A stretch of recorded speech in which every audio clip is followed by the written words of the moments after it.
ಸಿದ್ದರಾಮಯ್ಯ ಅಂತ ಸರ್ಕಾರ, D K Shivakumar ಅಂತ ಸರ್ಕಾರ ಇದ್ದಾಗ ಹಿಂದೂಗಳ ರಕ್ಷಣೆ ಈ ರಾಜ್ಯದಲ್ಲಿ ಸಾಧ್ಯ ಇಲ್ಲ.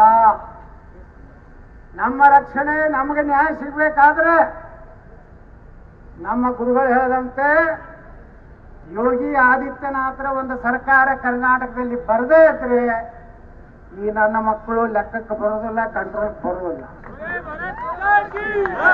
ಪೊಲೀಸರಿಗೆ ಅವ್ರಿಗೆ ಆಕ್ರೋಶ ಇದೆ, ಅವ್ರಿಗೂ ಬಹಳಷ್ಟು ಸಿಟ್ಟು ಬರ್ತದೆ. ಆದ್ರೆ ಏನ್ ಮಾಡೋದು?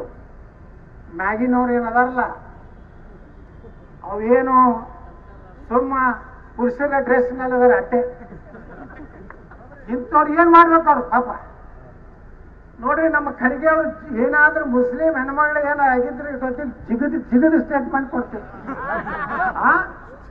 ಎಲ್ಲದಿರಿ ಸನ್ಮಾನ್ಯ ಪ್ರಿಯಾಂಕಾ ಖರ್ಗೆಜಿ ಅವರೇ, ಕೊಡ್ಬೇಕಪ್ಪ. ಈಗ ಎನ್ಕೌಂಟರ್ ಮಾಡ್ತಿರೋದು ಕೊಡ್ಬೇಕು. ನಿಮ್ಮ ದಮ್ಮತ್ತು ತಾಕತ್ತಿತ್ರ ಎಲ್ಲರಿಗೂ ದಮ್ಮ ತಾಕತ್ ವಿಧಾನಸೌಧದ ಕೇಳ್ತಿರ್ತೀರಿ. ಈಗೆಲ್ಲ ಹೋಗಿತ್ತು ನಿಮ್ಮ ದಮ್ಮು?